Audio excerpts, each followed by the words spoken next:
Now, our speaker tonight is Daniel Dancey. He's our treasurer. He's very good with numbers. And his first draft of this talk was completely in algebra.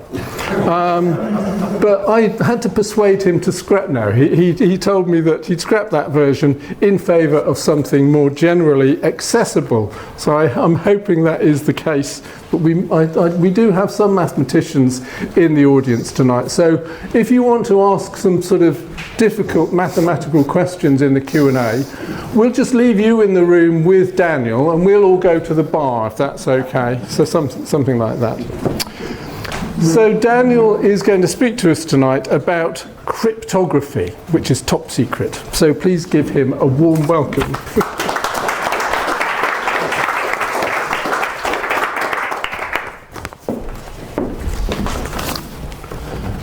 Hello. Can you all hear me? Yes. Excellent. I'm going to start by advertising a book, but I didn't write it.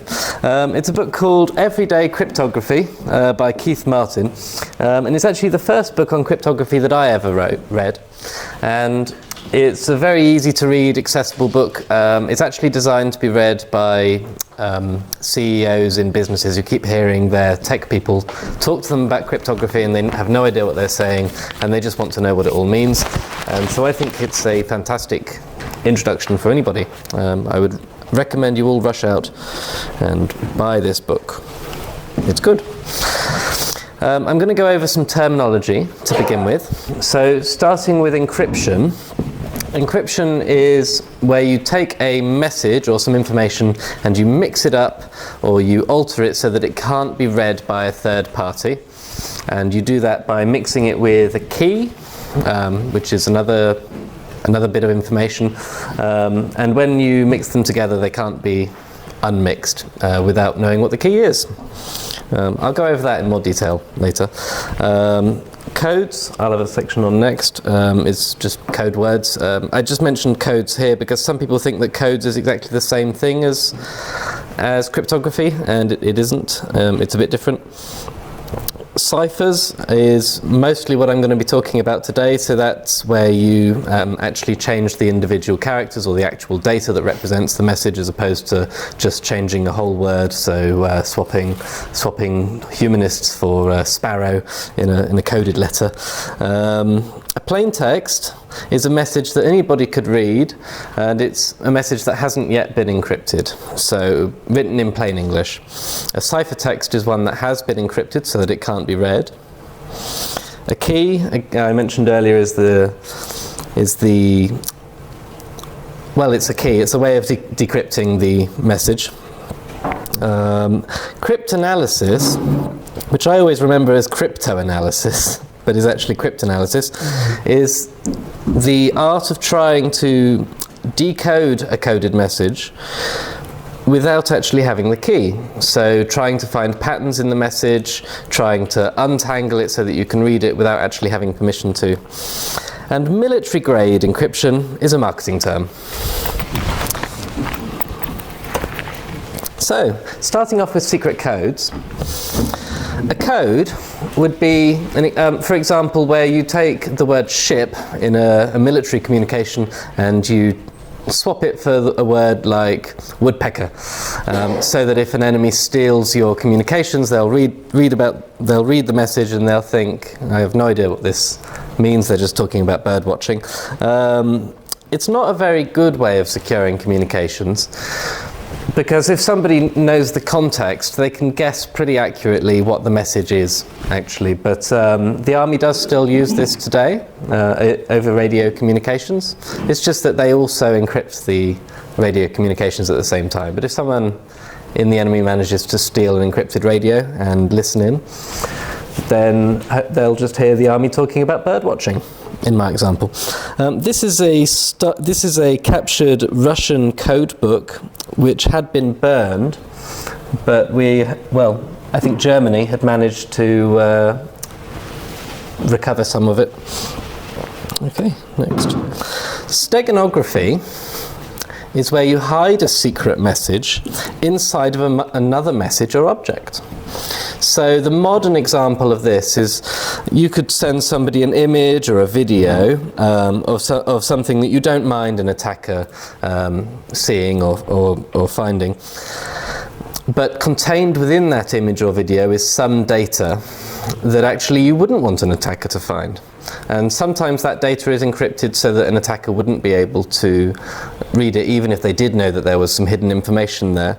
But the general aim of steganography is just to hide in plain sight and not go noticed. So a historical example of this is in ancient Greek, it was said that a leader actually tattooed the shaved head of a slave, let the hair grow back, and told him to go to another city where an important message was meant to be delivered. And the leader of that city shaved the slave's head and managed to read the message. You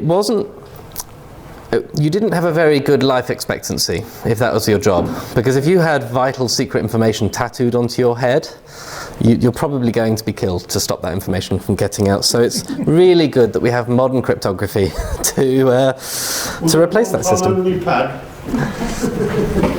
I will be mentioning one-time pads.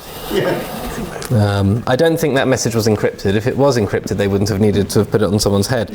Although they did have encryption in the past. I'll get onto that. So, symmetrical encryption is where you have one key. A good example of a key would be a password that you enter, and that password would turn the plain text into an encrypted ciphertext. And then you can use that same key to decrypt it again into a plain text document. So these kinds of encryption have actually existed for thousands of years, and there was a lot of good work done on studying these in medieval England, where scribes used to produce ciphers in order to entertain people. So they would make little riddles with basic substitution ciphers, and you still see those in newspapers today. The most commonly used symmetrical encryption algorithm that we use today is AES, which was approved by the National Institute of Standards and Technology in 2001. There was a process where they analysed a bunch of algorithms by different competing teams, and they decided that AES was going to be the winner. It was the best one. And now we all use it, which is nice. Public key cryptography, on the other hand, is a bit special in that the key you use to decrypt a message is not the same as the key you use to encrypt a message. Sorry, the one you encrypt it with is different to the one you decrypt it with. So you can create a pair of keys, a public and a private one, and you can share the public key with the whole world. It doesn't matter if your adversaries have access to the public key. All that somebody can do with the public key is encrypt information, which only you can then decrypt using your private key. Otherwise, you can actually use public key cryptography to verify your identity. So if you want to prove that you are the owner of a private key, all you have to do is encrypt a little bit of data that's something that represents, yes, I own this key, using your private key, and somebody can then use your public key to decrypt it, because it works both ways. And I know the arrows only point in one direction here, but you could go in the complete other direction.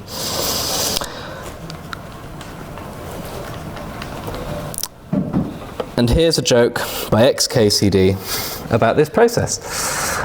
So you might see online some text that says begin PGP signed message, and what that means is that somebody has verified that the file you're downloading is the one they intended for you to download, because they've encrypted some of it using their PGP key, which is a public key cryptography system. Okay. Did you want to explain that joke to us, to those who didn't understand it? Oh. So the joke is that if someone has gone to the trouble of putting out a PGP signature, probably the message is authentic, because I suppose a bad person wouldn't bother to do that. Because why would they try to authenticate that the file is real when they actually can't do that because they don't have access to the keys? It's not a great joke, to be honest.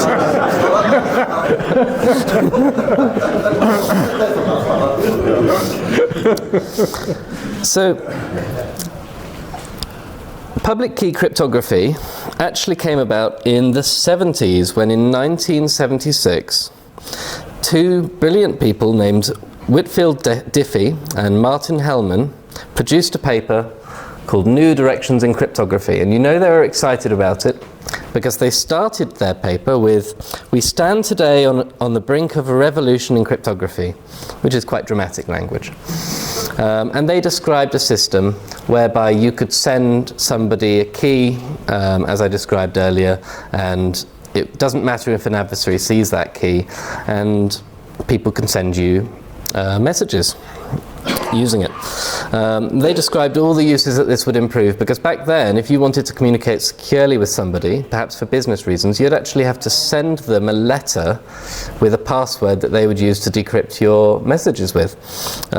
And that wasn't ideal for business transactions. If you're an American company and you want to have a secure communication with a Japanese company that you're thinking about doing business with, you don't really want to have to wait for a letter to get all the way over there. So this really has been a revolutionary product. But the Diffie-Hellman paper doesn't actually represent a product that you can use. It was more a description of how a system might be created and what kinds of requirements it might have. And they did a lot of the important maths that ended up going into public key systems. And 2 years later, 3 engineers named Rivest, Shamir and Edelman, the initials of which are RSA, produced their own algorithm called RSA, which is probably one of the most widely used cryptographic algorithms today. If you want to access a website or talk to somebody using your mobile phone or computer, probably there's RSA involved in there somewhere. The only problem with RSA, or with public key cryptography generally, is that it's quite slow. It takes a lot of computing power to run. And so what you would usually do is use the public key cryptography to begin with, just to start the conversation and trade symmetrical keys, and then you would use the much faster symmetrical algorithm to hold the conversation.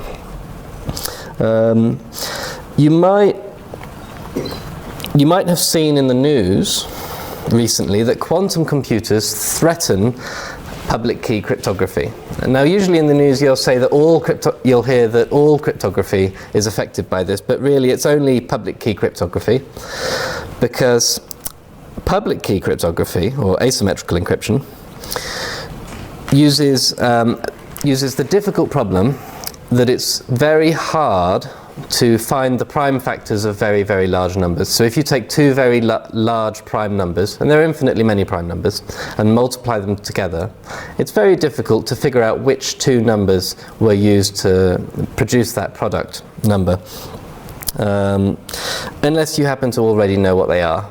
The only way we really know so far of finding out these prime numbers is guessing.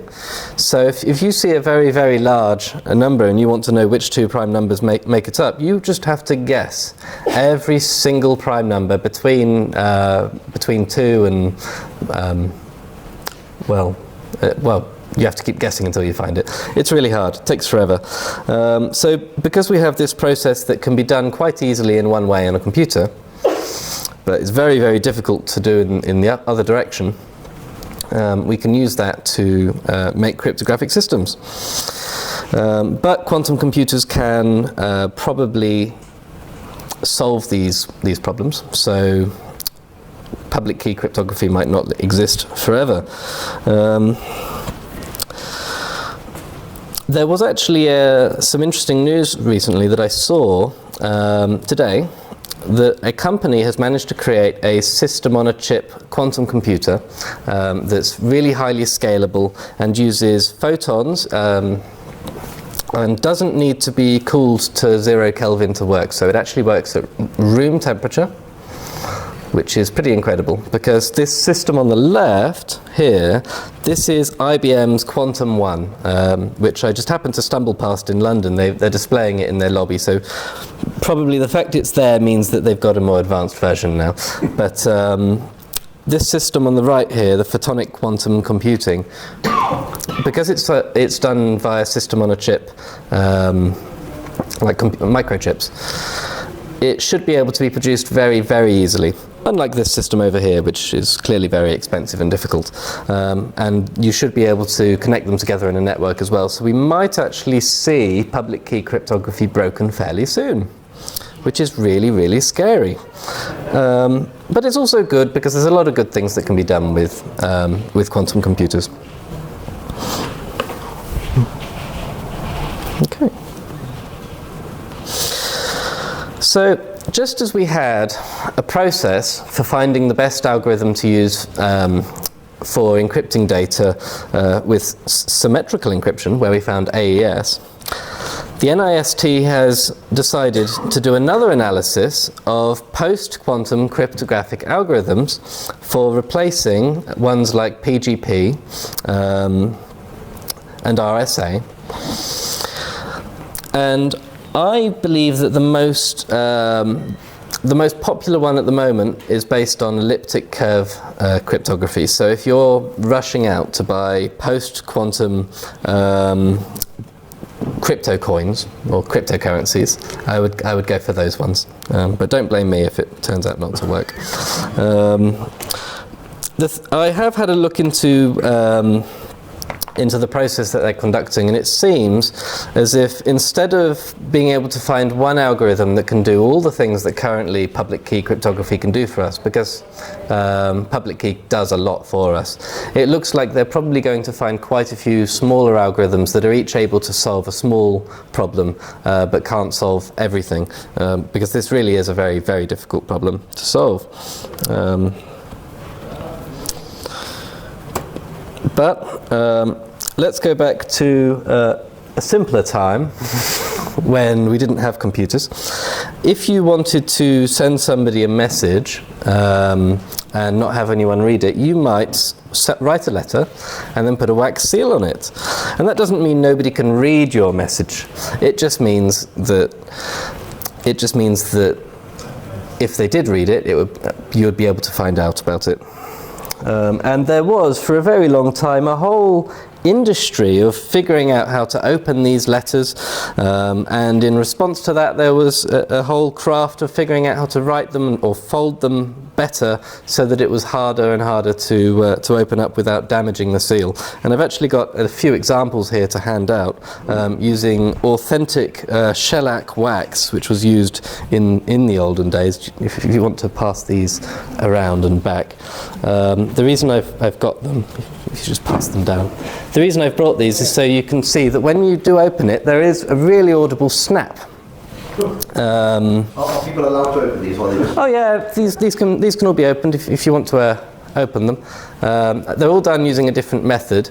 Some of them more secure than others. Some of them are more kind of fanciful than others. This one here would probably be a style used to send a message between royalty or heads of state, because it's very decorative.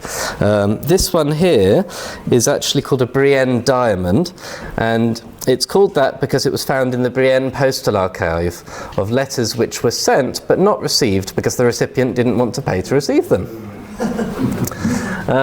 Because back in those days you didn't pay on delivery, you paid on receipt. The Brienne diamond was mostly used for sending romantic letters, but there is one example we have of hate mail that was written and then folded into a Brienne diamond so that the recipient would be excited to receive a romantic letter and would open it, would actually pay to receive it and then find out that it was hate mail. But it ended up in the Brienne Postal Archive, so I suppose they didn't end up receiving it. Dear John. Yes. So there's one message which Lynn is struggling with now. And I was wondering if you could read, once you do open that one, you're going to have to break the wax seal to get in. It's okay. I thought you said it was possible to open the cabinet from the seal. Well, ideally it's impossible. You shouldn't be able to. Anyway, Lynn, if you could read out that message, because it says on the back to Aaron, and this is a nice message I've written to Aaron.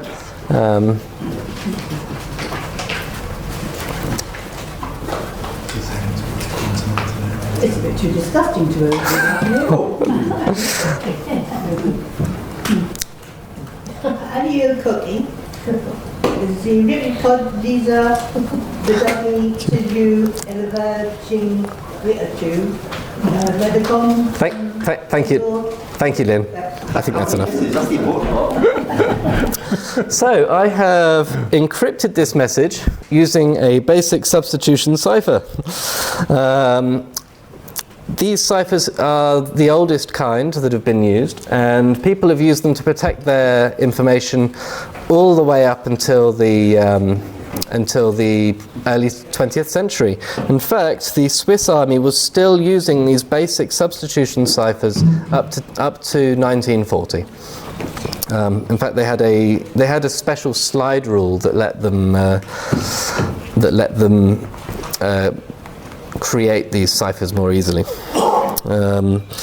So with a substitution cipher, the most well-known example is a Caesar cipher, where A becomes B, B becomes C, C becomes D. But in this one we've got some random letters on the bottom, and that's our key.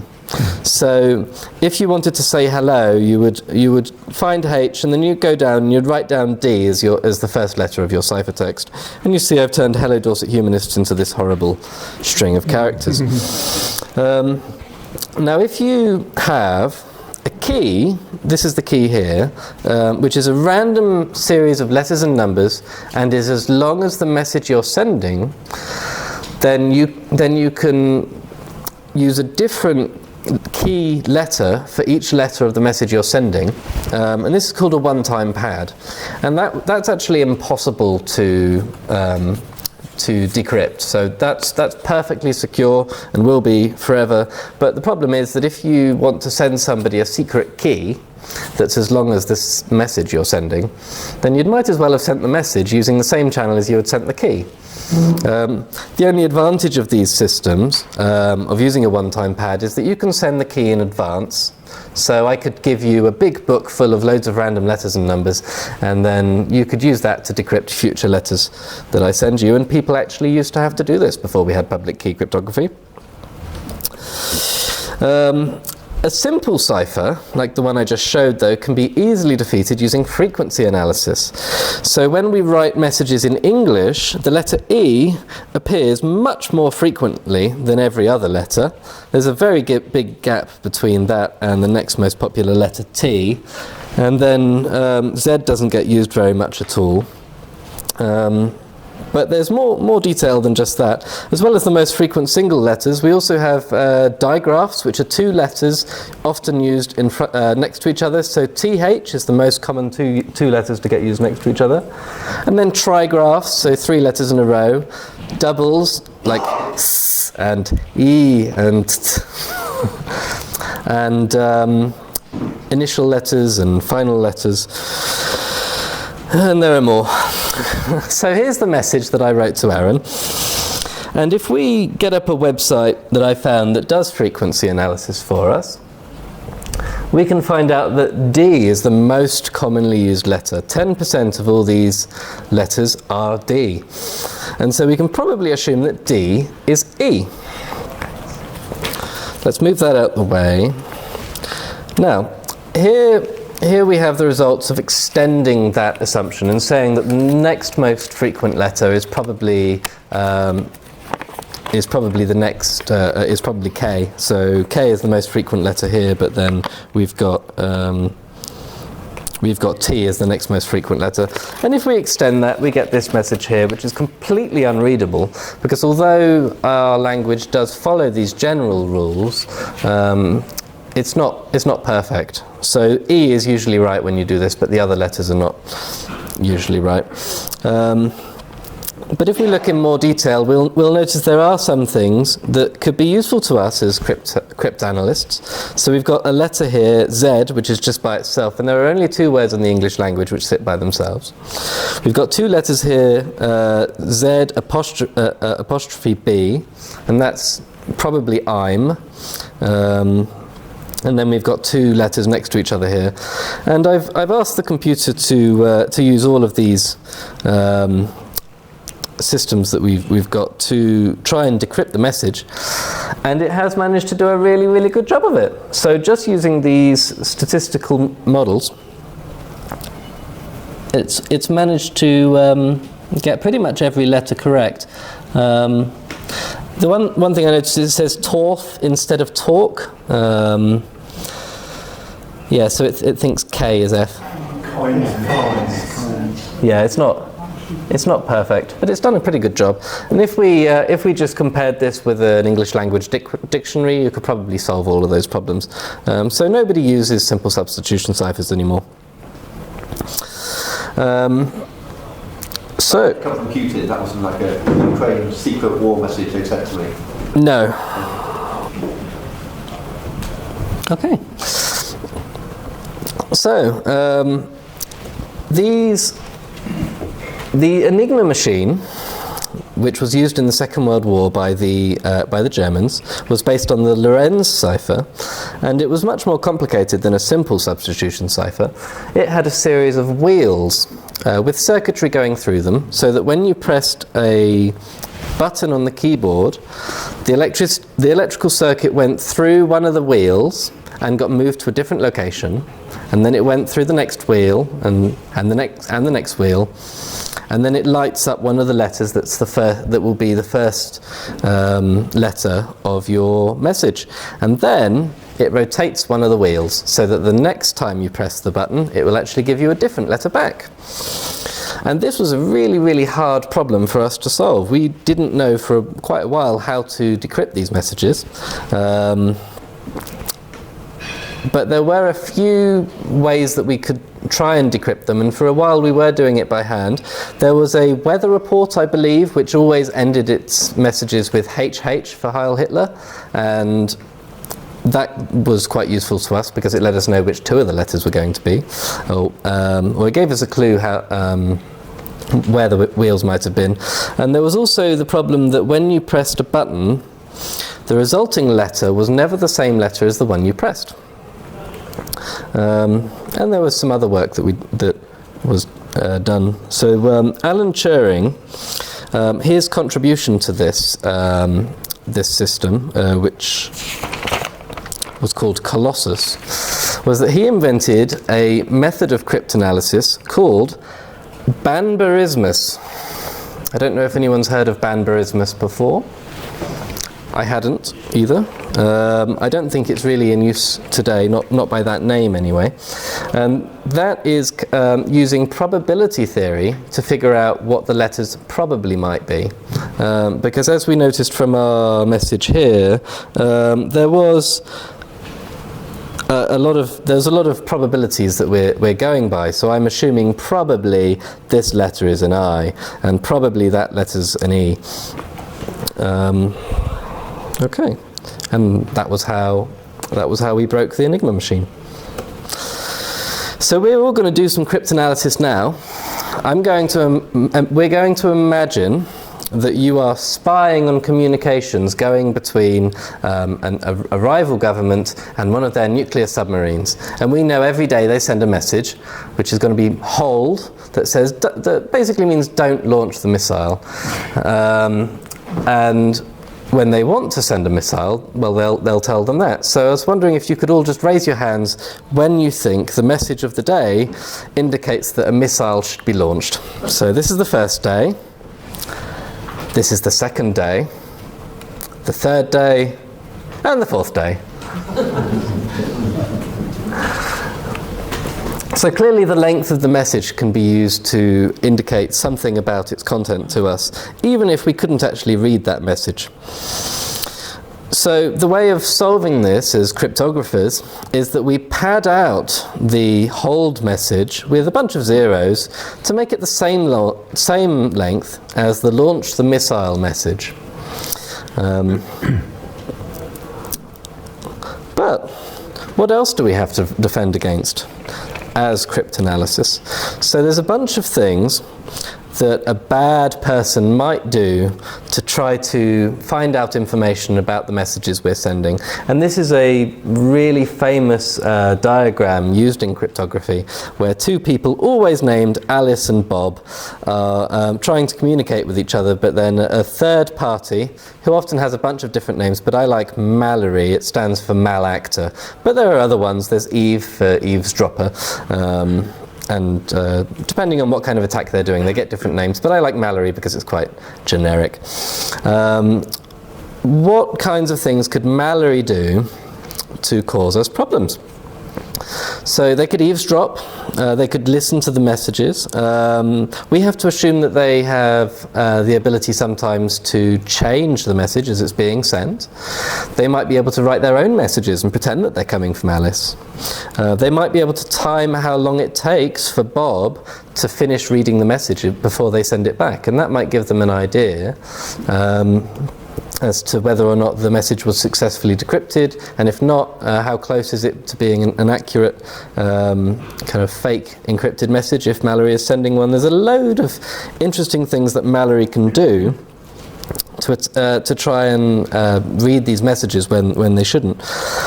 But using modern cryptography, most of the things I've just mentioned are practically impossible. AES and RSA are so good that the only two things that Mallory can really do to read these messages are either to break into Alice's house and read the messages on her computer or read her letters after they've been decrypted, or watch her enter her password over her shoulder, or use a method of cryptanalysis called rubber hose cryptanalysis, which is where you take the person who knows the password and you beat them until they tell you what it is. Or you could just guess the password. So this is a real problem for some people. I know in England you wouldn't expect that somebody would try and beat you up to steal your password, but if you live in a country that doesn't really respect people's human rights, there is every possibility that you could be tortured in order to extract a password. If, let's say, you're a gay person involved in the local hidden gay community because it's illegal to be gay in that area. When I used to own a cybersecurity business, I had a customer who lived in a city in Afghanistan. And I actually helped them for free because they didn't really, the exchange rates were terrible and they couldn't pay for anything. But at the time, America and Britain was still involved in Afghanistan, and living in a city, it was quite liberal, and you probably wouldn't be killed for being gay as long as you weren't open about it. So if you walk down the street holding hands with your partner, that would be bad, but at least people weren't going out trying to root you out. But it was like that in the villages and the rural areas, and they were worried that would happen again in the cities because it used to be like that, and it turned out that did happen again after America left. So what I ended up doing for them is I helped them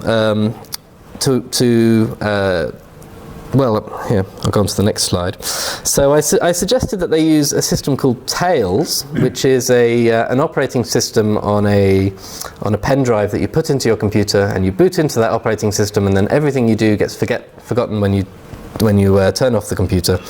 And I helped them install other tools that would, not Lux, that's just there for an example. I helped them install other tools that would help them communicate with their friends in the local gay community without creating a trail of evidence in case the Afghan police decide one day to really clamp down on gay people, which they did in the end.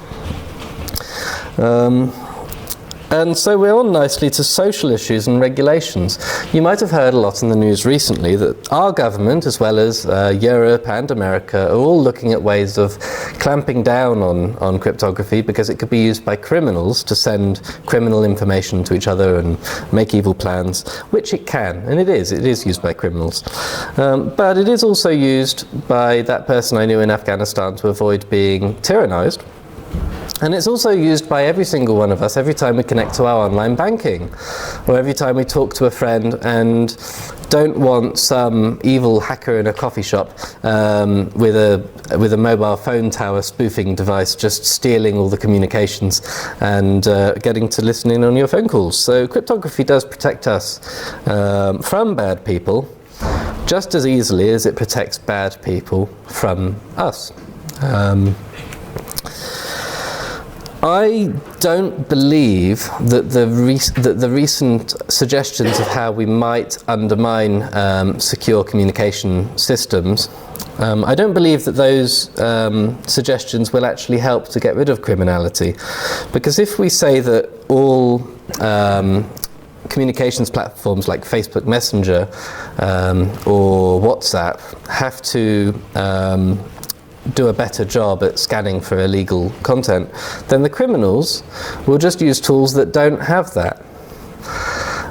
They would use tools that were made in other countries that don't have these laws, or they would just do it themselves and directly encrypt the data using GNU-PG, which lets you access public key cryptography, or they can use AES themselves.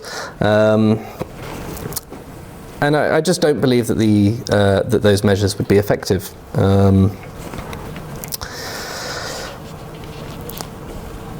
Yes, and well, that's it. That's my talk.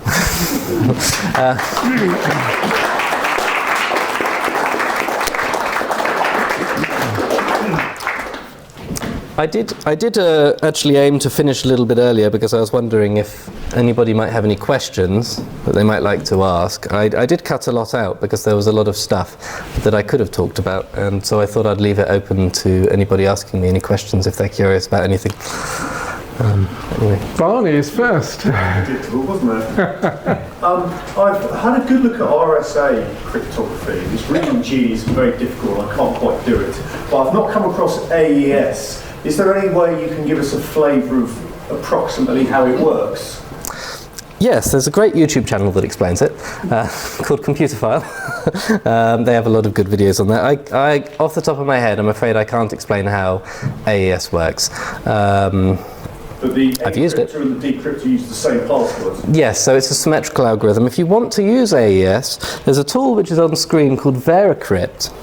And this allows you to create large encrypted volumes on your computer, so it reserves some space on your computer and encrypts it all using AES, and then you can, well, they say mount that space, turning it into a drive on your computer where you can store files, and they all get encrypted and lost in there. And if you do happen to live in the kind of place where you might be beaten to death if you don't give over a password, then they actually have a deniable encryption mode where the random data at the end, because remember the example where we pad out the word hold to be the same length as send the missile.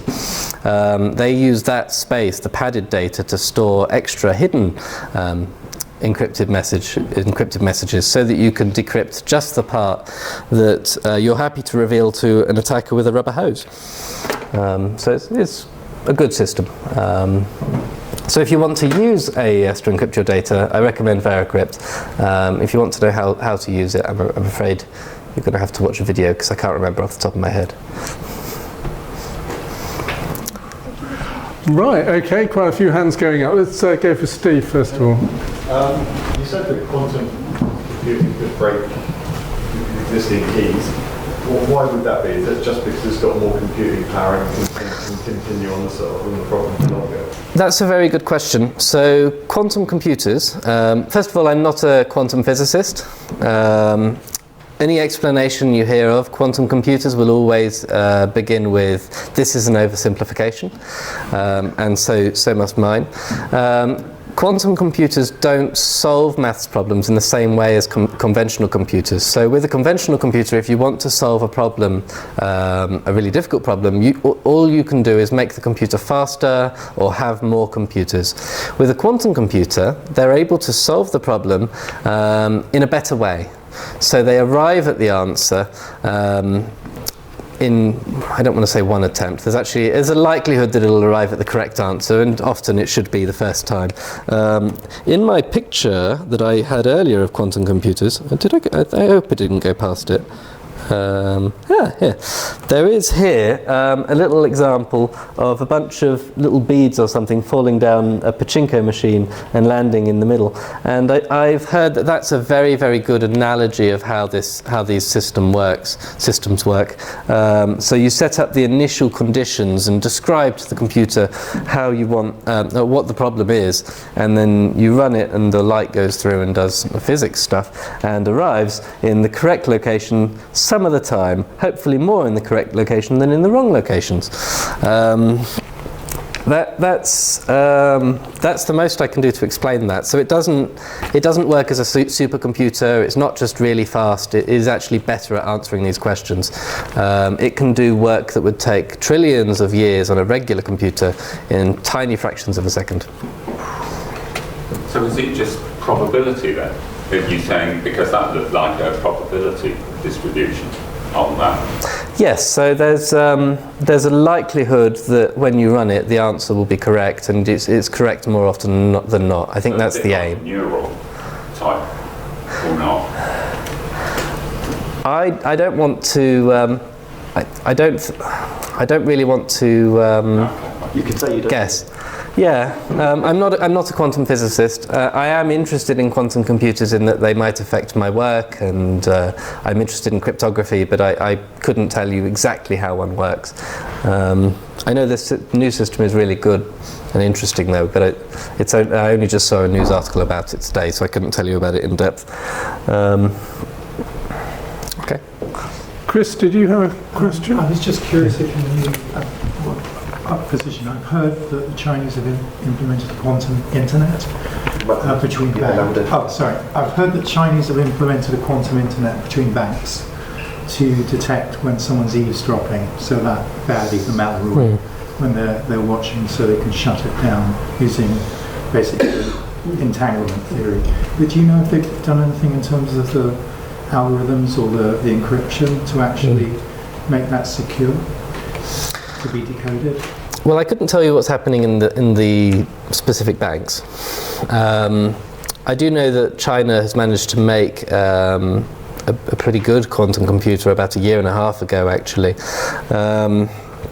I don't believe that they have a quantum computer that's able to break the public key cryptography that we use. The reason we can't use the existing ones to break public key cryptography is that you just need a quantum computer that's bigger, so that it can look at all of the bits of the encryption at once, and we just don't have one that's big enough yet, which isn't your question, but it came to my mind. I don't know how their system is protecting data, but I do know that you can use a quantum computer to encrypt data with a special quantum encryption and to verify the authenticity of data. The problem is that we're probably not going to end up having quantum computers in our pockets. Or at least that's what I planned to say back when quantum computers looked like that. But I've seen a picture of one of these new quantum chips sitting on someone's fingertip, which is really fantastic. Now that is just one qubit, and that's a physical qubit, so you actually have to have a lot of a qubit is a quantum bit. You have to have a lot of those connected together in order to produce one logical qubit, which is one that you can actually do something useful with, and then you have to have a lot of those to actually do further useful things. But I suppose using this technology it is feasible. We might one day have a quantum computer in our pockets, but it might cost £1 billion. So, if I had one of those in every finger, would it make me a perfect pianist? Is that possible? Quantum pianist. A quantum pianist. Every variety. there are people who do actually put computer chips into their skin and are interested in cyborging themselves. Some people have NFC chips in their hands so they can make bank payments or let themselves into their house just by touching the door handle. They already do that. Yeah. Some people have little magnets implanted under their fingertips so they can feel electromagnetic radiation. So you can feel where electricity is and where magnets are, and apparently it's quite painful, but people like that. Yeah. Aaron. Yeah, on that point, there was a company in America, I can't remember which one it is, whose staff have something to open doors, don't they, that's implanted. Anyway, there was a film I saw somewhere where they were using books as the cipher. So imagine David and Andrew Copson were sending some secret messages, and they'd say, on your shelf of 12,000 books, The God Delusion, chapter 6, line 15 on page 56, and then you pick the word, and unless you had the same books, that would be very difficult to decipher, wouldn't it? So I don't know if there's a term for using books. That's actually a really interesting idea. Using random words is a really good idea when coming up with a password or a passphrase that you use to encrypt some data. So if you picked up a random book, and I'd recommend people do this to generate a password, look at random words in the book, and together they probably make a really great password. The problem with saying that we're going to use the first word on every first word of every of the first paragraph of a page that we list. So I'll send you an encrypted message and just the number 217, and you know that means go to the God Delusion, open to page 217 and do that. That's great, but then if an attacker finds out that that's your method of encrypting, then all they have to do is buy the God Delusion. Or after they break into your house, just take all the books of your shelf, and it won't take them too long to try all the possible options. That system is described as security through obscurity, where we hope that the attacker doesn't know what our system is. And security through obscurity is generally considered the weakest form of security in cryptography. But the idea of using a book to come up with random words is fine, but there are actually other systems you can use to find those random words. If you do use random words in a book, probably they're going to be more commonly used English words, so that reduces the key space a little bit of your password and makes it a bit weaker and maybe easier to attack. So maybe choose a book with obscure, difficult words, like Everyday Cryptography. You wouldn't, as the person seeing the message, you'd see page 15, line 6, word 3. Yep. And that's all you'd have. Yes. And out of all David's books, you'd have no idea which book he was looking at. Because he wouldn't say, look in this book and this. It would take years. Yeah, you could. So you're saying each word of the message is replaced with a location in one of the books? Yeah, location. Okay, so that's essentially a code. Yeah. And you're replacing every word with a string that is a page and a line. All I would have, assuming it's the same book. Oh no, it'd be a different book. Different books. 50 Shades of Grey, if you were sending it to Lynn, of course. Okay, so all I would have to do as an attacker is download a library of every book ever published and try, well, I can do this on a computer quite quickly, figure out what the message would be if it were each of those messages, so each of those books. So if it was 50 Shades of Grey, it would be, that's a bunch of random words that don't connect together. Eventually you'll find one that makes reasonable sentences, and you can probably look for that using a computer quite quickly. So that specific example probably wouldn't be very good. But I like the idea of using a book to come up with passwords and things. That's quite good. How long would it take the computer to actually decipher that? I don't know how many books there are. Probably not very long, actually, considering we know which page to go to. I would it's going to depend on how much computing power we have, but having to think about problems like this is quite good, because as a cryptographer or someone who uses cryptography, you do occasionally have to think what kind of computing power might be available to an attacker, how long might it take them to break this cryptography, how much power will they have in the future. If I send somebody a secret message today, in 50 years' time, computers probably will be a lot more powerful, and an attacker might have stored that encrypted message. In fact, attackers might have stored the encrypted messages we've been sending using public key cryptography all along, and then once quantum computers become available, they could use them to decrypt messages that they stole in the past, before we even had quantum-safe cryptography. Ask Alexa, she'll know. I think you've been waiting, haven't you? Yes. Yes. You said in your talk that there are cases where your key can be discovered by the attacker, and that actually is fine. I'm amazed by that. Sorry, when did I? Maybe I misheard. Do you? Okay. So I think just before the prime number bit. Do you mean? Oh yes. So this is the public key cryptography bit. Okay. So you have a public key and a private key. So you generate these together, and they're interlinked together, so that when you give somebody the public key, they cannot use that public key to generate a copy of the private key. So they can't figure out what the private key is just because they have the public key. So they can use that public key to send you secret messages, but then only you, the person with the private key, can decrypt them back into the plain text, which I'm reading for the first time. Stop trying to make fetch happen. I don't know what that means. I got this off the internet. It's a quote from Mean Girls. Oh, thank you. Well done, Brian. Well done.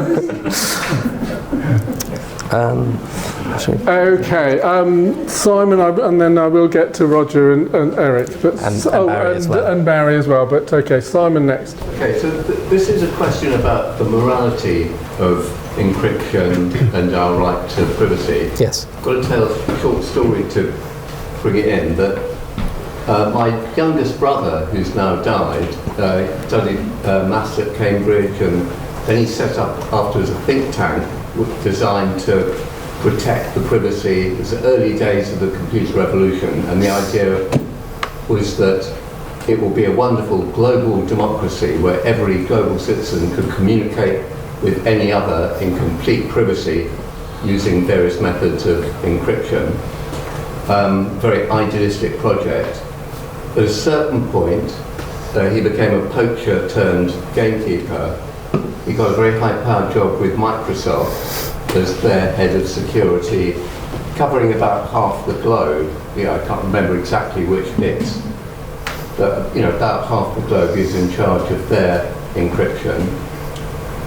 Under Obama, he discovered, or was told, there was a deal which was sort of under-the-counter kind of deal, where Obama said, right, we're going to guarantee privacy rights of people using computers, but under the counter there was a deal between the American government and Microsoft, Casper's employer, which would allow the American government to see what was happening on Microsoft platforms around the world.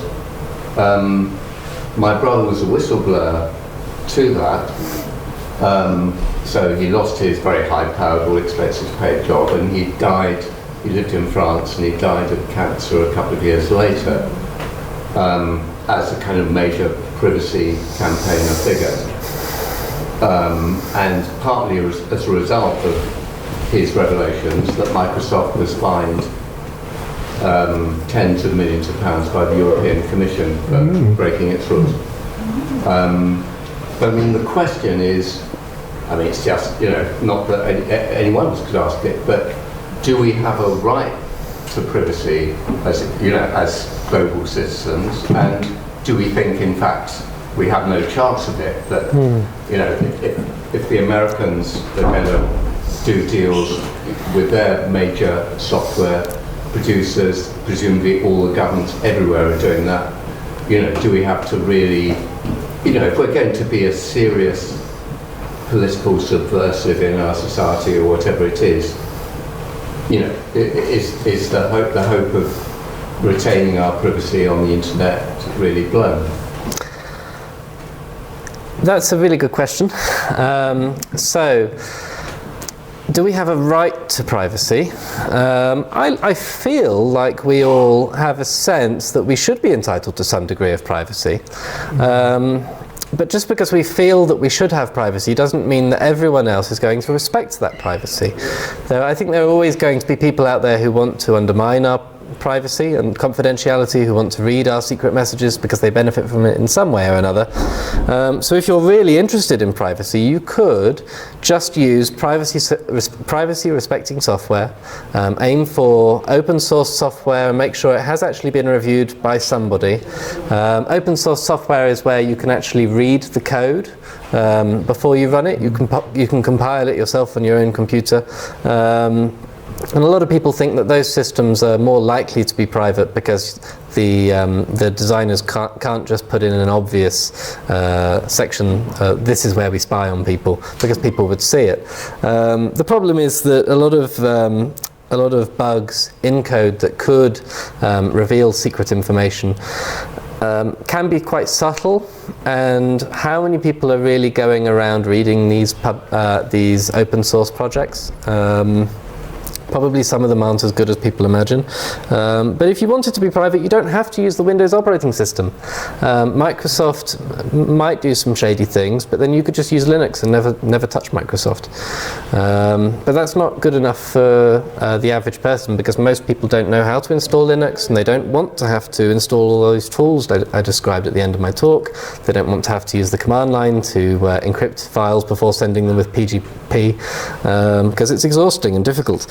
So we do kind of rely on companies to provide services which are both secure and easy and pleasant to use. There is an app you should all download on your phone called Signal. Yeah, I was going to mention Signal. It's an encrypted messaging system that does everything that WhatsApp or Facebook Messenger or Skype or all these other ones do, except that it encrypts the data to a really high standard. Unfortunately, the company behind Signal has said that they will leave the UK if the UK tries to undermine encryption. So it might not be available forever, but there are alternatives to it that you could install. So yes, I think we should have privacy, but I think our only option is to just take privacy, make privacy for yourself by using tools that make it impossible for people to undermine your privacy, if that's something you're interested in. Yes. Thanks, Dan. Let's go to Barry, and then I will get to Roger and Eric. Barry. So I'm glad you left that slide up, because that's the one that's puzzling me.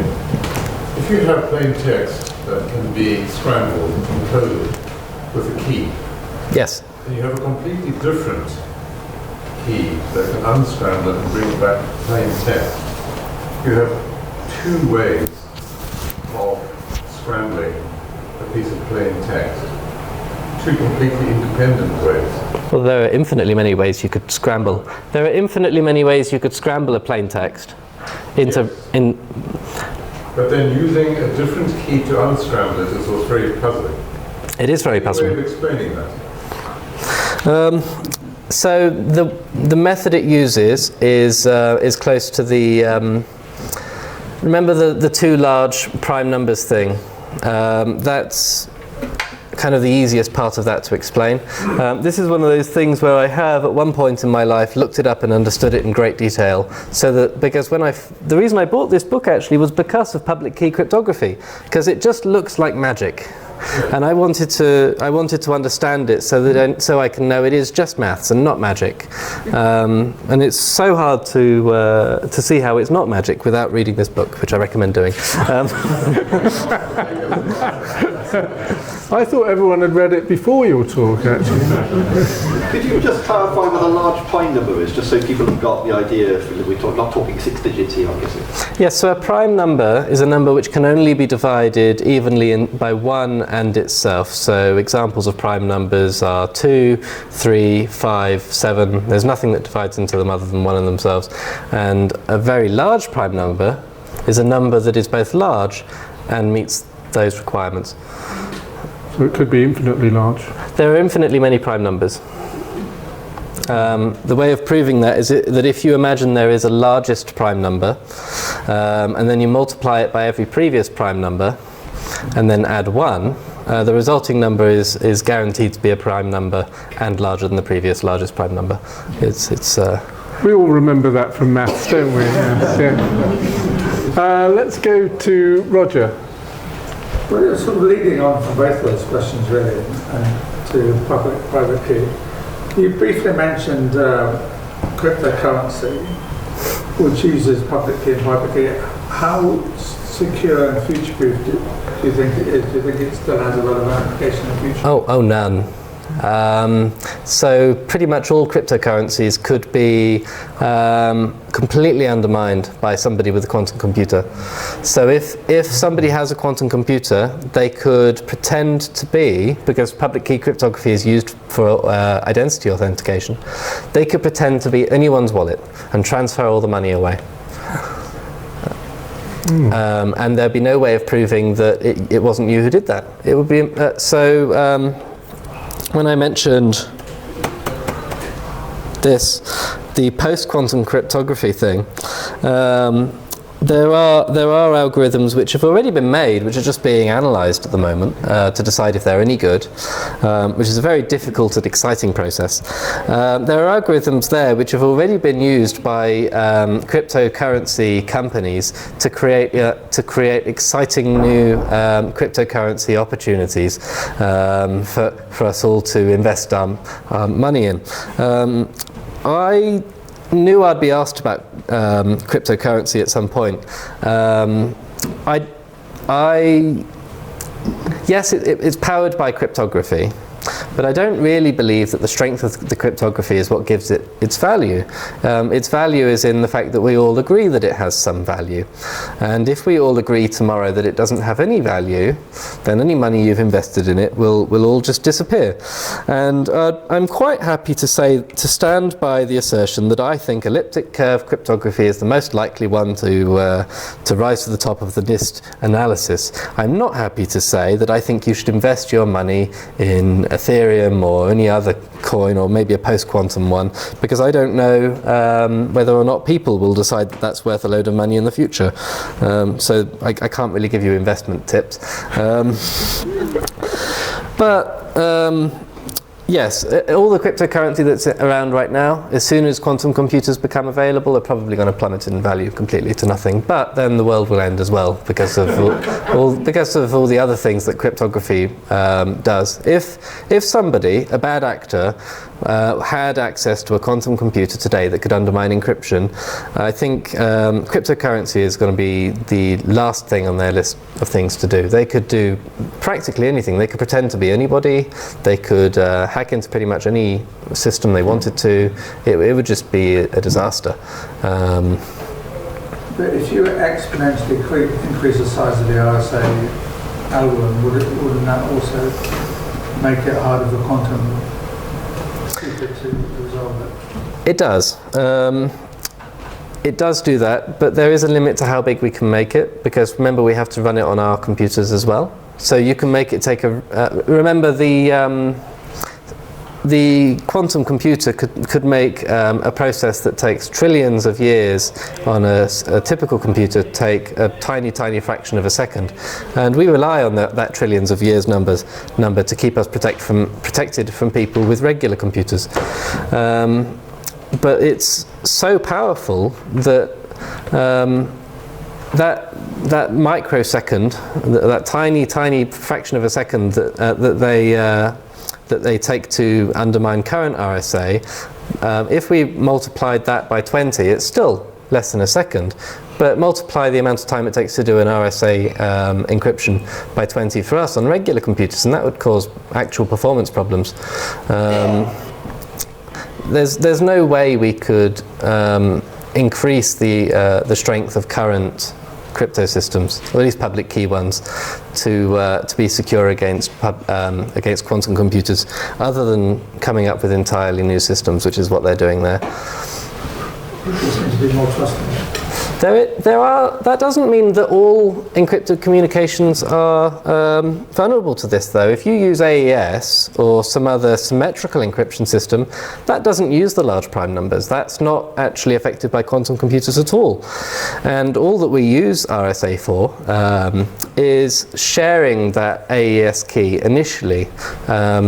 So if you were happy to go back to posting somebody a list of passwords, or maybe your bank could send you, in a post-quantum world, your bank could send you a book or something in the post, and you have to aim your camera at it and it'll extract a load of QR code information, and that'll be keys that you use to access the bank for the next year or something like that. It'll be horrible, but it will work.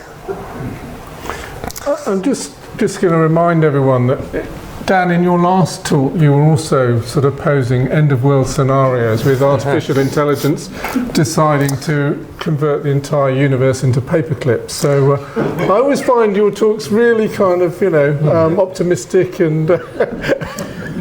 Well, funnily enough, in my talk, I looked back at my talk that I gave last year about AI in the wake of ChatGPT being released and widely recognised as really good.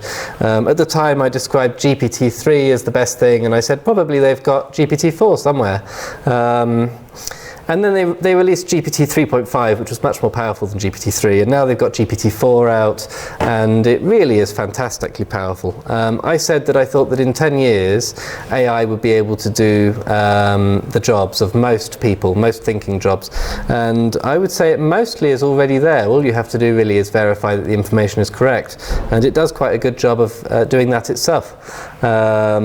At the moment, you send one message to GPT-4 and it replies with a message, but people have made basic programs that send a message and then automatically take the results of that message and send it to further GPT-4s in order to create much more complex thoughts and actions. There have been people who have allowed it to access the internet. There's something called Chaos GPT, which is allowed to access the internet and has the specific aim of destroying humanity, causing chaos, just ruining everything. And when you run it, you get to choose how many iterations it gets to go through, how many commands should it be allowed to execute, and you enter that as a number, and it gives you a suggestion that maybe you should consider not allowing it to have infinite access to running more commands. You should limit it to avoid destroying humanity. I don't really believe it will destroy humanity because it's only trained on things that humans have done. It's not at a superhuman level at the moment, other than that it can make human decisions at a superhuman speed. But it can't yet make any decisions that are better than one a human could ever come up with. But as we have managed to make ChatGPT ourselves, so that means that a human is able to create an intelligence of that level. That means that now, running at human level intelligence, it should be able to create further intelligences, maybe better ones, even faster than we created ChatGPT. So who knows, maybe we are in the middle of that intelligence explosion that I described in my last talk, and we'll all lose our jobs. David and I were saying that ChatGPT is such a mouthful. I'm proposing, can we call it Maureen instead? Maureen. Yeah. We could do. Eric, you've been waiting a long time, and Nigel. When you were talking about the prime numbers multiplying together, you were talking about multiplying only two together. What's wrong with 3, 4, or 5 to make it even more difficult to break? I hadn't really considered that you would, to be honest. What you're trying to do is make it more and more difficult. As you say, you get a very large prime number. I mean, you don't get 2 and 2, for example. You get a very large prime number multiplied by another one. So why not multiply those two by another one, another one, another one? Surely it becomes more and more difficult to break then. I'm not really sure how it would become more. It's already difficult enough that a regular computer would never be able to do it, and that's good enough. I think 2 prime numbers that they multiply together are like 11-digit long prime numbers. So by the time you multiply that, you've got like a colossally big number. Yeah. So you multiply it by another prime number and make it even larger. You just don't need to. By the time it's like 20 digits long anyway, it's already so with 2 parts to factorise. It's just the most about in 2 prime numbers to make another prime number. No. Oh dear. 5 again. Okay, let's see if I can start. What you get is not a prime number. No, but then you add one. How do I start the slideshow? We go to the... Sorry, I accidentally finished the slideshow. Yeah, thank you. Okay. Yes. So here we have a very small So, with Veracrypt, this is an AES system, so it doesn't use prime numbers. But when you create an encrypted volume, you have an option of using AES or AES-2FISH, which is Toothfish was another algorithm that was considered by NIST. And it's just as good as AES. And there's also AES-2FISH and then another one, or two lots of AES, one after another. So you can encrypt your data once, and then you can take that ciphertext and encrypt it a second time, which goes from trillions of years to, well, you know, quintillion so what you're big saying number is of years. The other methods here superseded that, really. So you can choose to have pretty much any level of security as you want, and the current systems that are popular everywhere take probably trillions of years to decrypt, but you could say you want it to take 1 billion times that. You can increase the difficulty further, but then every time you do that, you're also increasing the demands on your own computer when you use the system legitimately. So you're there's a level of overhead that these crypto systems take on your computer. There's time that it takes to decrypt the data and encrypt the data whenever you want to access it. Yeah, it takes time for your computer, and it doesn't take much time, to be honest. Computers are very fast and can do this quickly, but then these operations happen a lot of times, and there's just no need to go beyond the current level of security, because we're not all going to be alive, hopefully, in trillions of years. Let's go to Nigel. So back to the optimization of passwords, whereby you choose 3 random words. What? Oh, I don't have one. Oh, I thought you meant the slide. No, okay, yes. So, my question is there any advantage in, instead of 3 random words, to having 3 alphanumerics, say 3 registration numbers that you can easily remember? Because each of those units is more complicated, isn't it? So, when choosing a passphrase to use as a decryption key, you want something that's really, really hard to guess for an attacker, and also something that's easy enough for you to type in. 3 random words I don't think is good enough. Most people now recommend 5 words if you want to protect against a really good attacker.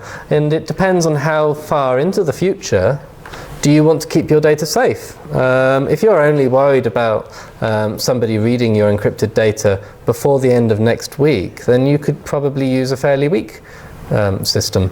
But then if you're worried about somebody decrypting this data over the lifetime, or either a human lifetime, or maybe even entire civilizations, if we as a society wanted to encrypt some data so that nobody going into the future, even thousands of years, could read it, then you probably wouldn't want to rely on just 3 words or a license plate. A series of random letters is quite good, but if you consider there are only 26 letters in the English language and compare that with the number of English words there are so many more words in the English language than there are letters, that even having 5 words is much more powerful than having 10 or 11 letters. Yeah, that's why I'm suggesting a license plate or registration number, because that's less guessable than a recognisable word, isn't it? I don't know how license plates are generated. You should usually assume that whatever system you use is going to be guessed by an attacker at some point. So if you tell me that, you've told us all now that you're using license plates, and I don't know how license plates are generated, but I think there's probably some degree of predictability in them. So somebody could probably generate a list of all the possible license plates and then use that to decrypt your data. I would be happy to tell you all that I personally use 5 random English letter words separated by dots, The reason you separate them by dots is that if you have two words which happen to connect, happen to be the same word, or happen to turn into one English word when next to each other, like there and for, or thereabout, there and abouts, you get thereabouts. Having a dot in the middle actually makes it so it's a little bit harder for attackers, but to be honest, you don't even need to do that. I mean, having 5 random English words is so strong that it's never going to be attacked, probably using current computers. I've got 2 more hands that have gone up. I just want to encourage anyone who's sort of on the edge of saying, this might be a really simple question, or this might be a daft question, but, you know, I just want to encourage people to ask that question, because I would love to hear it as well. So if you've got a question like that, that would be great. But Barry was first, and then the lady there. Does biometrics come into this at all?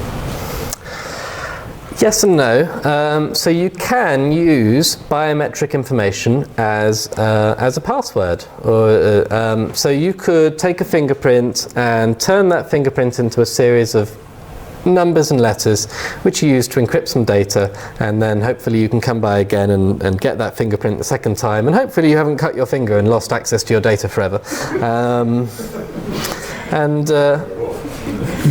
And so you could then access your data in the future, and you could use encryption in that process. There are, in fact, biometric data is one of the key security features of ways you can authenticate yourself. There's something you know, something you own, so you know a security token or an ID badge, and then that's something that you are, something that's about you, like an iris scan or DNA or something like that. The problem is that one day someone might steal your fingerprint and your iris scan and your skin samples and all that other stuff. And if someone steals a password, that's really inconvenient because you have to change the password for that service. But what do you do if someone steals your fingerprint? You can't change your fingerprints. So then forevermore, living in this society that uses a fingerprint as authentication, people can pretend to be you. So it's not used for high security applications. You send a blood sample with your DNA in it. You could, but someone could steal that. Or maybe they could make it. I don't know if we can. It's easy to make and to copy from. Replicate the DNA is not a high street job. Okay.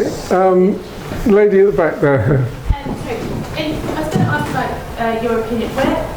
Where is the onus on keeping things safe? Because you were talking about complications of passwords and increasing complications, and then you mentioned other things you can put into place, like using Signal instead of WhatsApp, or various cryptology practices you can use. But at what point, or where is the balance between an individual's responsibility to the system that is set up? Because you are well informed, yet there are multiple people who live in society who are forced to participate in these things. You can't now elect out of certain things because so much of life revolves around these systems. At what point is the onus on the individual to the people orchestrating and producing the systems? I agree. I do think that as soon as you have given your data to someone else to look after or process on your behalf, that they should have a responsibility to take good care of that data, make sure they don't lose it by accident or process it in an inappropriate way, or share it with people who they shouldn't share it with. There are GDPR regulations that say that all companies that handle European customers' data do have to do all of those things. But then when you read the terms and conditions of these services, they say we share your data with all of these data brokers. And so if you want to, I mean, who here has ever actually read a whole terms and conditions of a website? No, well, I have. They're really rubbish. They're very difficult to read, and so. But it's more than that. It's not just about what you share. It's like if someone inadvertently hacks your password that you thought was complicated, and you haven't done it deliberately. You haven't context of, oh, here's my password written down, you borrow from it. When someone deliberately intercepts that, where does that line hit? Because actually, you are being forced as an individual to participate in that system, because even if you want to pay your council tax or various things like that, you're forced down the line. Where do you feel? Because it feels like more and more is trying to be more encrypted, but we have to become more and more complicated. You're saying it used to be 3 words and now it's 5 words. So where it's pushing it more onto the individual, but actually surely it should come more from your side of making it harder and harder. It is hard for the individual. There is a lot of work that companies need to do to make sure that they don't lose access to the data. You gave an example of if somebody stole your password. Well, the company could use more than one method of verifying that it's actually you. But then if someone manages to steal all of those different ways that you verify your identity and breaks in, then there's not a lot that the company can do to prevent that, other than helping you recover afterwards. Is there no guarantee of what reasonable actions you've taken? I mean, somebody hacks your laptop, the Dorset Humanists laptop, and takes the £4.50 out of our funds. Yeah. And you said, I have a 15-word password. Does the bank say, that's reasonable? Or if you say, well, I used my date of birth, and somebody hacked into it, are they then saying, well, that's your own fault, we're not paying you back? Is there a level of responsibility? That's claiming someone's ignorance or insight into the issue, and we don't have that in society because we say that everyone who is trying to access something should agree to be equal. So it's almost saying because you have insight and knowledge, you have more protection, which wouldn't be... I do. And that £4.50 is safe. I would really like for everyone's data to be perfectly confidential whenever they want it to be, all the time by magic. But I can't make that happen. I know that companies do make a good effort to avoid getting large fines by protecting their customers' data. They do that using a number of methods. There is a list that they can go through, Aaron, of recommendations by the International Organization for Standardization called document ISO 27000 1, 2, 3 and 4, which describe all the things you can do to make a computer system safe and secure, and that covers everything from having disaster recovery processes, having insurance to make you can actually insure as a company against having a loss of your customer data, so that you can get millions of pounds to hire a team to help you clean up afterwards. And there's other things that is suggested that you do. So if you do have a breach and the Information Commissioner's Office complain that you've lost your list of very sensitive data about people's disabilities and sexualities and things that really would ruin their lives or affect their lives if it got out, you can say, well, I've done this analysis, I've done the ISO 27K thing, and our systems are secure, and we've got engineers on it, and this unfortunately happened, but we did do our best, and the ICO would probably go easy on you and give you a much smaller fine. But the companies can only do their best. One of the requirements for these companies is that they limit the amount of data that they collect to only the data they actually need to fulfill their functions, and that they delete it again after they don't need it. So that should reduce that. It is unfortunate that you can't opt out of certain things like giving the government your data if you don't like doing that. But I can't stop that. Oh, I don't. I'll just say something about this business of culpability that's been brought up. Just an analogy. If you go into a security shop on the high street and buy the best lock you can buy any industry standard, and you put it on your door, and somebody comes along and picks it and steals something, whose fault is it? I think that's the question that's being asked. I think the answer is, it's no one's fault. Well, the robber's a bit to blame. The robber is a bit to blame. Yes, indeed. No, but a bit. But I mean, in terms of repatriation of your, who's going to pay me back? The answer is no one. Everyone's done their best, and yet life isn't fair. Yes, that is kind of the situation we're in. Not everyone has done their best. I don't want to say that companies like Microsoft do their best all the time to make sure your data is wonderfully protected, because I really don't think they do. But there are people out there who do care and do their best. Well, banks care because their reputation's on the line. Yes, that is true. It is very difficult to legislate around computer security. I mean, the government is currently thinking about ways they can undermine encrypted messaging because they consider it to be a danger where criminals can use it to protect their communications. But at the same time, we want to legislate to make sure that all the data is protected. And we want to make it so that it's illegal for a bad thing to happen. This is kind of like if the government decided that it would now be a law that cancer must be cured immediately. I mean, they're welcome to make that law, but it won't make the science come along faster, and it's just not possible. You can't legislate impossible things. Is there any way you could have a rating system, like you have company reviews as how, what that sort of they are like as a company? And you can have some companies that get like 100% rating for their data security, and others will get a low rating. Like a food hygiene rating.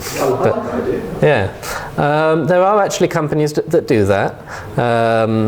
So you can hire a company to do an audit of your systems, where they'll come in and talk to your staff and maybe even look at the code that your computers run, and they'll tell you how well you're doing and where you can improve. And if you get a really good score, there's nothing as a company stopping you from publishing that score. But there's no rule at the moment that says you have to publish that. All you have to publish at the moment is a privacy policy and tell people what you do with their data. There's no rule that says you have to publish how you protect it, because to some extent security through obscurity is a kind of security. If every company explicitly detailed how they protect your data, that would be like a guide to hackers of what they can attack. If you're a hacker and you know you can hack into WordPress websites, you would just search this list of what all the companies are using and then find, oh look, here's a list of all the ones that use WordPress, I can hack into those ones. Or you can look for companies that use insecure methods because they're just not very good yet.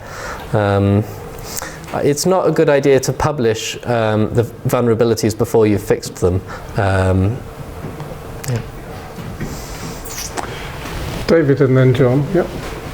Just a little situation we live in New Milton, which is technically that's in Hampshire, which comes under the Southampton hospital system.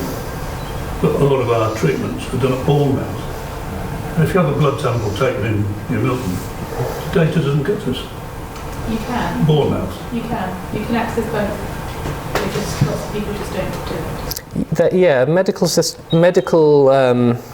information in the UK is now linked up. I remember a number of years ago I had a letter from my GP telling me that they were going to connect my medical records up and digitise them, because it was all on paper before. They've digitised them and they're going to connect it with the national NHS system so that if I go to hospital in Northampton they can see my GP appointments in Bournemouth. But I think you had to agree to that happening, so maybe you didn't agree to that happening at the time, or maybe your GP practice just... Maybe your GP hasn't gotten around to doing it, but you should ask them, because... I think maybe the answer is I work across both Bournemouth and Southampton. Okay, that would be really good. It's just because they are different computer systems. And so the blood tests are held in Bournemouth Hospital and the Bournemouth system and the Southampton system. And there are people in hospitals that have access to both. It's just occasionally people either don't know how to navigate the hospital computer system, or they've forgotten their password. You can access both. I do it every day.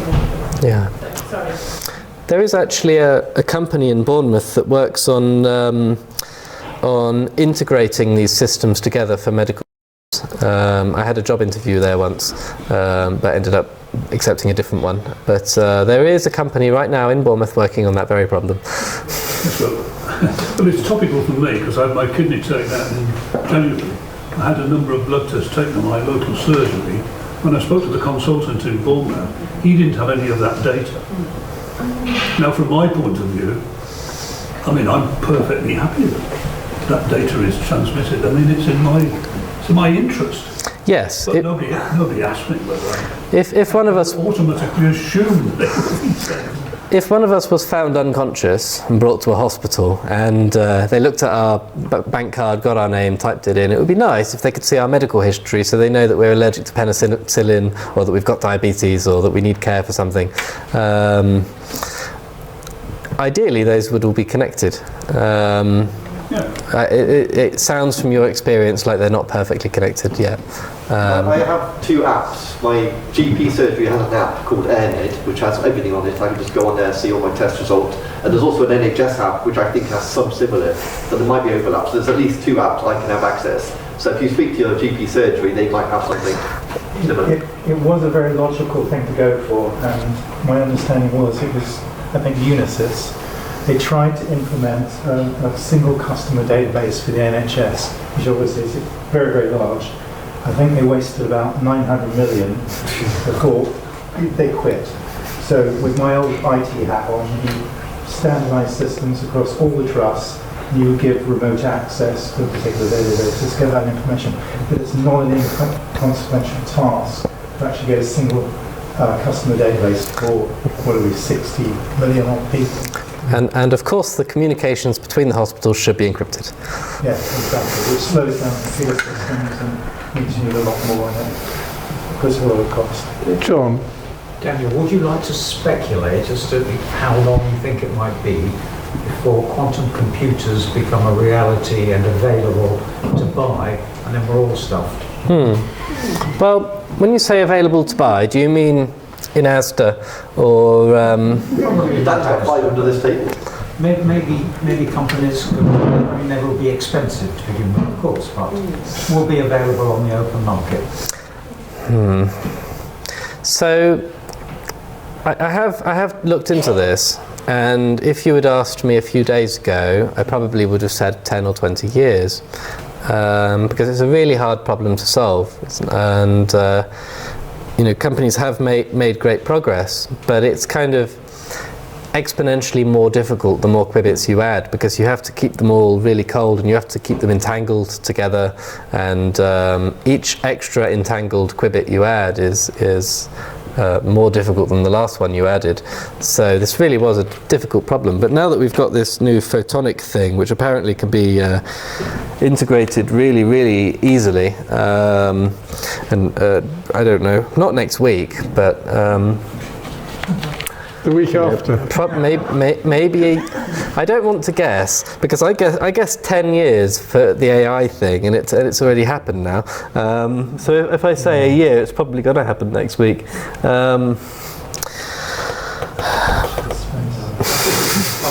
But yeah, I would be looking at. I would guess probably a year. So we're all stuffed. Well, no, because we've still got symmetric encryption, and remember the NIST is looking at replacing encryption.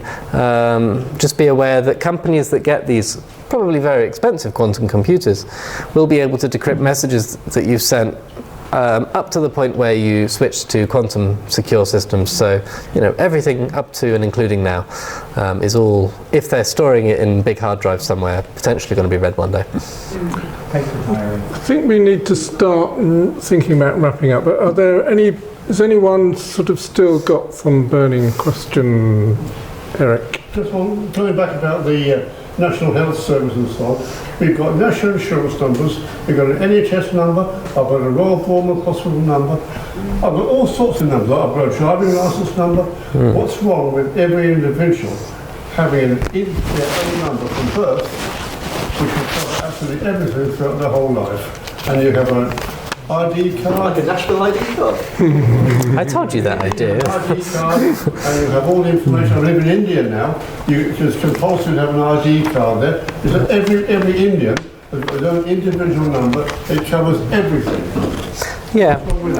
So the only thing that stops that from happening is that all these different government departments, they're not communicating with each other to create this system, and none of them would want to surrender control of being the one organisation that gets to decide who's who and how do we identify people, because one organisation would have to be in charge of that. Okay. I just want to be really honest and say that I've only understood a little bit of this talk, but I'm completely in awe of Dan's knowledge and his ability to answer your questions. So will you give Dan a really big round of applause? Thank you. Well done.